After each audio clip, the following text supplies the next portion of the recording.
엘리사가 기적을 통해서 한 선지 생도의 아내, 과부가 된 그 여인의 빚을 다 갚게 해주고 생활비까지 마련할 수 있도록 하나님의 능력을 나타냈습니다.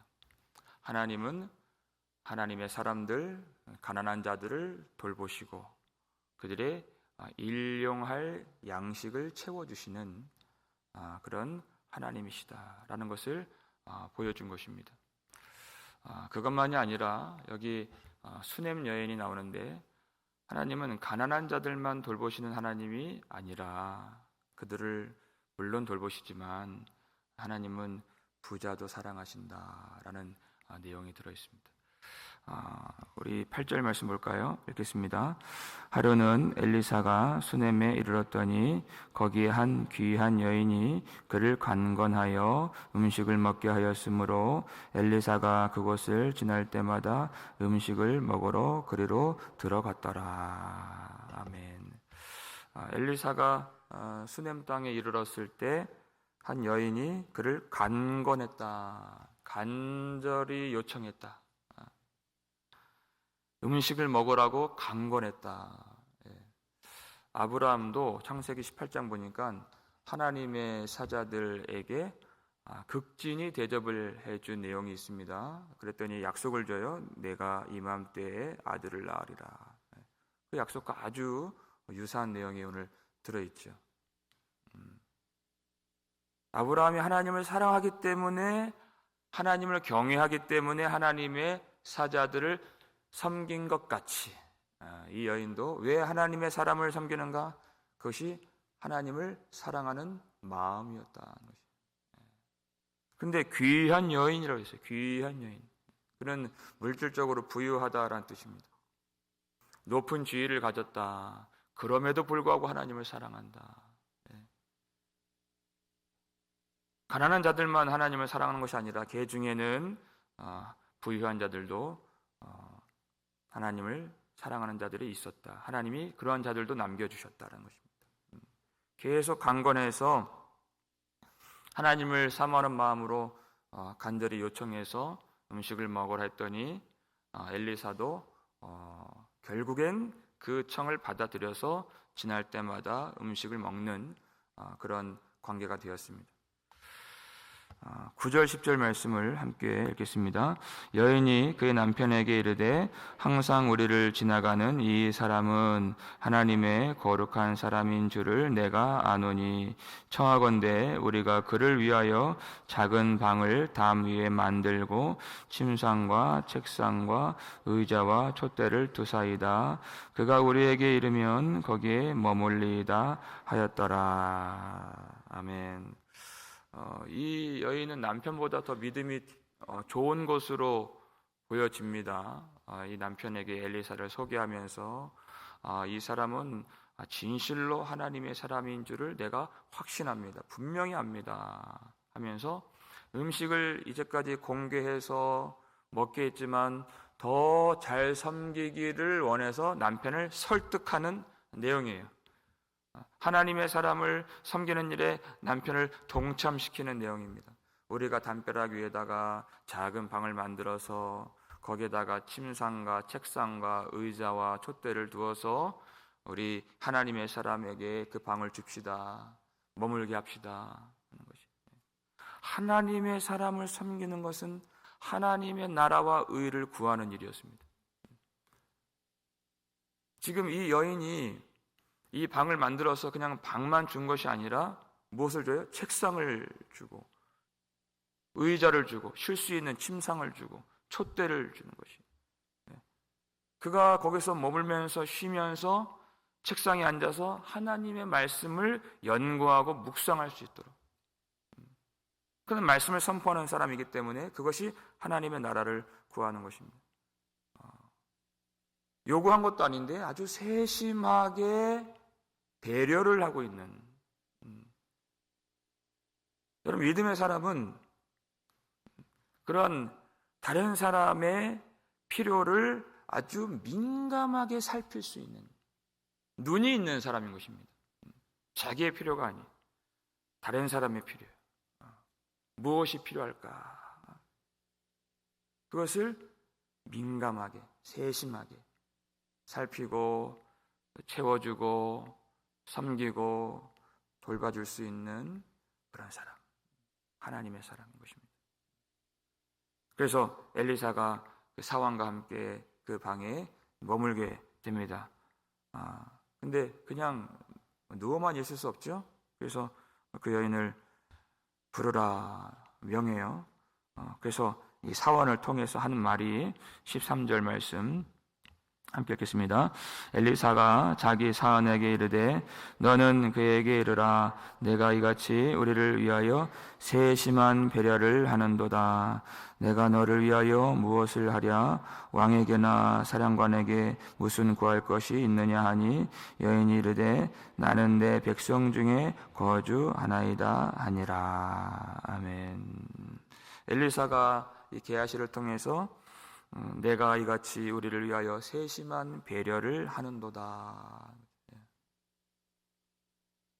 옛날 성경을 보니까요, 내 생각이, 우리를 위한 내 생각이 주밀하도다, 이런 표현이 있어요. 주밀하도다.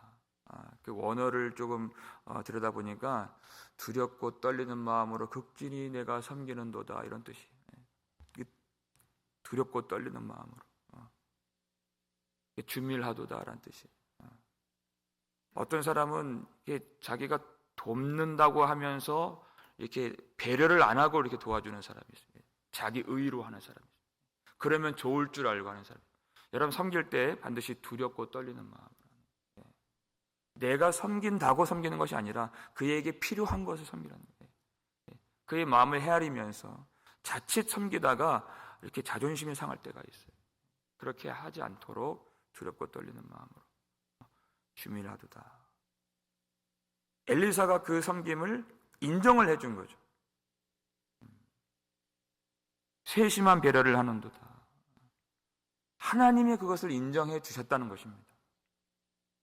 하나님이 믿음의 성도가 이웃을 위해서, 하나님의 사람을 위하여, 교회를 위하여 행한 그 선한 일을 반드시 기억하신다. 인정하신다. 여러분 히브리서 6장 10절 말씀 한번 보겠습니다. 읽겠습니다.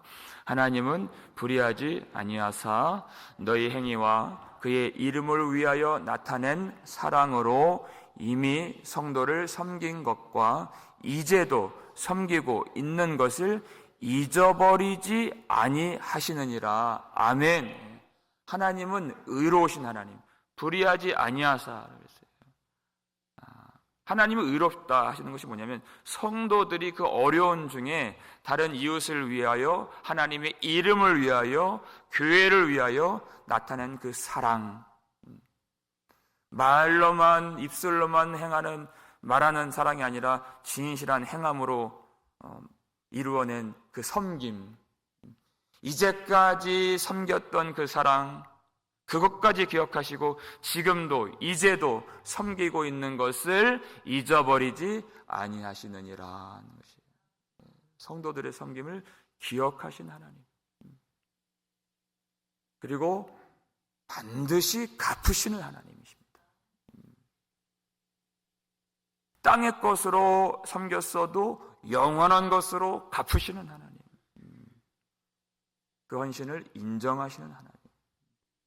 그러니까 내가 너를 위하여서 무엇을 하랴? 왕에게나 사령관에게 무슨 구할 것이 있느냐? 이렇게 했어요. 엘리사는 그 왕들의 전쟁에 개입해서 큰 사역들을 감당했기 때문에 그 왕들과도 관계가 있는 사람이고, 당시의 부자들은 막대한 세금을 내야 했거나 수탈을 당하거나 아니면 이 국가에 억울한 일을 당하는 그런 일들이 있었기 때문에 왕들에게 구할 것이 있느냐 그랬어요. 자기가 해결해 주겠다는 것입니다. 그랬더니 이 여인이 나는 내 백성 중에 거주하나이다. 나는 이 성읍 사람들과 잘 지내고 있습니다. 여기 들어가 있는 의미가 무슨 뜻입니까? 나는 어떤 보상을 바라고 대가를 바라고 내가 이렇게 한 것이 아닙니다. 또 한 가지, 나의 문제는 사람들이 해결해 줄 수 있는 그런 문제는 아닙니다. 그런 의미가 들어가 있는 것이. 그래도 엘리사가 어떤 선물을 주고 싶어서 14절 말씀입니다. 함께 읽겠습니다. 엘리사가 이르되 그러면 그를 위하여 무엇을 하여야 할까 하니 게하시가 대답하되 참으로 이 여인은 아들이 없고 그 남편은 늙었나이다 하니. 이 여인이 말한 것은 아니지만 게하시는 이 여인의 고통을 알고 있었습니다. 아들이 없다. 남편이 늙어서 아들을 낳을 가능성도 아주 희박하고 거의 없는. 젊었을 때도 아들이 없기 때문에 늙어서는 더 아들을 갖기가 어렵겠죠. 지금의 아들 없는 것이 그렇게 큰 문제는 아니에요. 지금이. 근데 그때 당시 고대 이스라엘의 상황 속에서는 아주 큰 문제였습니다. 왜요? 아들은 상속자이기 때문에. 남편이 더 늙었습니다. 남편이 이대로 죽게 되면 이 수냄 여인은 어떻게 됩니까? 모든 재산이 다 친족에게 돌아가게 되는 거예요. 상속자가 없기 때문에. 더군다나 당시 아들이 없는 것은 하나님 앞에 불순종한 것이라고 여겨졌던 시대였기 때문에 상속자도 없는 데다가 사람들의 어떤 그런 비난도 받을 수 있는 그런 상황에서 이 여인의 심적 고통은 말로 다 할 수 없는 것이었습니다. 그런데 이 여인이 그것을 말하지 않습니다. 게하시가 그것을 헤아리고 엘리사에게 말해준 것입니다. 그랬더니 다시 부르라. 그리고 엘리사가 그 여인에게 해주는 말이죠. 16절 말씀 함께 읽겠습니다. 엘리사가 이르되 한 해가 지나 이때쯤에 내가 아들을 안으리라 하니 여인이 이르되 아니로소이다. 내 주 하나님의 사람이여 당신의 계집종을 속이지 마옵소서 하니라. 엘리사가 하는 말이 한 해가 지나 내년 이맘때에 내가 아들을 안으리라. 하나님의 사자들이 아브라함에게 그렇게 약속을 해준 것 같이 엘리사의 필요를 아주 세심하게 채워줬던, 배려했던 이 수냄 여인에게 그의 필요, 그가 말하지 않았지만 그에게 있어 가장 그가 원하고 있는 그 필요를 헤아리고 하나님의 능력으로 약속을 해주는 것입니다. 내년 이맘때 아들이 있으리라. 그랬더니 하나님의 사람이여 이 계집종을 속이지 마옵소서 이렇게 하는 거예요. 그냥 위로로 하는 말씀이라면 그렇게 하지 마십시오. 무슨 마음에 들어있습니까? 간절히 소원하고 있다는 것이에요. 그것이 그냥 빈말로 그렇게 하지 마십시오. 간절히 원하는데 또 한 가지는 상상할 수도 없는 일이고 바랄 수도 없는 일이라는 것입니다. 제게 그런 농담하지 마십시오. 근데 하나님은 농담으로 말씀하시는 분이 아니시다는 것이에요. 거짓말이 아니다. 마지막 17절이죠. 함께 읽겠습니다. 여인이 과연 잉태하여 한 해가 지나 이때쯤에 엘리사가 여인에게 말한 대로 아들을 낳았더라. 아멘. 여인이 과연 잉태하여 그랬어요. 하나님 말씀이 선포되었습니다. 하나님 말씀이 선포되었어요. 그 말씀은 반드시 성취로 나타나게 되어 있는 것입니다. 이것이 하나님의 말씀입니다. 남편이 늙었건 이제까지 아들을 못 낳았건 그건 전혀 문제가 되지 않고 전혀 상관이 없다. 하나님은 거짓말로 말씀하시는 분이 아니에요. 그냥 립 서비스로 그냥 위로 차원에서 말씀하시는 분이 아니세요. 그 말씀은 곧 성취요, 능력이요, 약속의 아들로 나타나게 되는 것이죠. 아들로 나타나요. 그 선지자가 말한 대로 이렇게 되죠. 말한 대로, 말씀대로 이루어져서 아들을 낳게 됐다. 하나님이 왜 이와 같은 능력의 역사를 이 여인에게 보여주셨을까 하는 것이, 왜? 하나님이 무엇을 보셨을까? 이 여인이 어떻게 했습니까? 아들을 달라고 구한 것도 아니에요. 하나님의 나라를 구하고 그 나라를 위하여서 수고하고 섬기는 하나님의 사람을 극진히 섬기길 원했던, 세심하게 배려했던 그 중심을 하나님이 보셨다라는 것이에요. 여러분, 여기 중요한 영적 원리가 있습니다. 우리가 기도를 할 때 나의 소원을 가지고 간절하게 기도하는 것이 그 기도의 전부는 아니다라는 것이에요. 복음에 합당한 삶을 사는 것이에요. 우리가 찬송가 부른 대로 예수를 따라가면서 주님이 우리에게 요구하시는 그 삶을 살아갈 때, 남의 짐을 지고 복음에 순종하는 것, 하나님이 우리를 얼마나 귀하게 여겨주실까 하는 것이, 이 말씀 그대로, 너희가 짐을 서로 지라 하신 말씀 그대로, 자기의 문제로 그렇게 기도할 수 있지만 주변을 돌아보는 것입니다.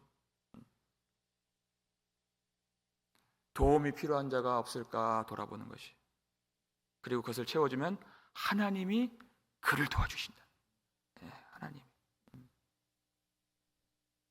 우리가 작은 것을 섬겼다 할지라도 하나님은, 하나님의 것은 작은 것이 없잖아요. 우리의 것은 작지만 하나님의 것은 다 큰 것이에요. 하나님이 그것으로 갚아주신다는 것이, 이것이 하나님의 복리 계산법이다. 그렇게 채워주신다. 마태복음 10장 42절 말씀에 더 나와 있습니다. 함께 읽겠습니다.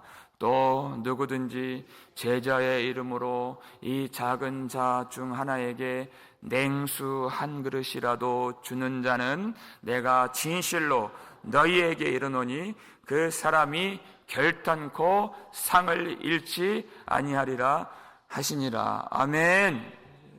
나는 이 수냄 여인같이 선지자를 위해서 방도 만들고 침상을 주고 책상을 주고, 저는 그럴 만한 능력이 안 됩니다. 그럴 수 있죠. 아니, 방을 만들어 주라는 것이 아니에요. 냉수 한 그릇이라도, 냉수 한 그릇이라도. 이 바로 위에 말씀이 그거 있잖아요. 선지자의 이름으로 선지자를 영접하면 선지자의 상을 받을 것이요, 이렇게 되어 있어요. 선지자를 대접하는 것으로도 선지자의 상을 받는다. 그 냉수 한 그릇, 그것이 큰 것은 아닐지라도 하나님은 그것을 크게 여겨주시고 하나님의 큰 것으로 갚아주신다. 영원한 하나님의 상으로 하나님이 갚아주셔서 결단코 잃지 아니하리라. 영생을 주신다는 것입니다. 왜? 하나님은 그 냉수 한 그릇을 보는 것이 아니라 그 냉수 한 그릇에 담겨있는 하나님을 사랑하는 중심을 보시거든요. 그 중심. 그러니까 우리가 살아갈 때, 우리가 기도할 때 중요한 것은 그냥 나의 필요만을 위해서, 나의 소원만을 위해서 그것만 구하는 것이 아니라 이 영적인 원리를 따라서 하나님이 우리에게 요구하시는 복음에 합당한 삶을 살아가는 것입니다. 주변을 돌아보는 것입니다. 어떤 도움이 필요한 자가 없을까? 너희가 짐을 서로 지라, 그리하면 그리스도의 법을 성취하리라 하신 말씀입니다. 모든 사람들은 이 고통의 분량을 갖고 있습니다. 이 수냄 여인, 다 가진 것처럼 보여지는, 재물도 많고 높은 지위를 가지고 사람들에게 부러움을 살 수 있는, 그러나 자기만 알고 있는 그 고통의 분량이 있습니다. 모든 사람 다 문제가 있어요. 어려움이 있어요. 다 주님이 필요한, 은혜가 필요한 사람들이라는 뜻입니다. 그들을 위해서 하나님 내게 주신 은혜를 따라서 섬기는 자가 되고 배려하는 자가 되고 그 필요를 채우는 자가 되면 하나님이 그를 채워주시고 그를 배려해 주시고 그의 상한 마음을 고쳐주시고 그에게 가장 필요한 것을 내려주실 줄 믿는 것입니다. 우리가 오늘 기도할 때 나만의 소원을 위해서만 기도하지 말고, 여러분, 기독교는 그냥 나만을 위한 종교가 아닙니다. 하나님의 진리의 말씀을 따라가는 순종인 것입니다. 다른 사람의 필요를 채우고자 돌아보고 섬기고 그리고 배려할 때 하나님이 우리를 도와주시고 하나님이 가장 좋은 것으로 채워주시는 놀라운 역사를 경험하게 되기를 주님의 이름으로 축원합니다.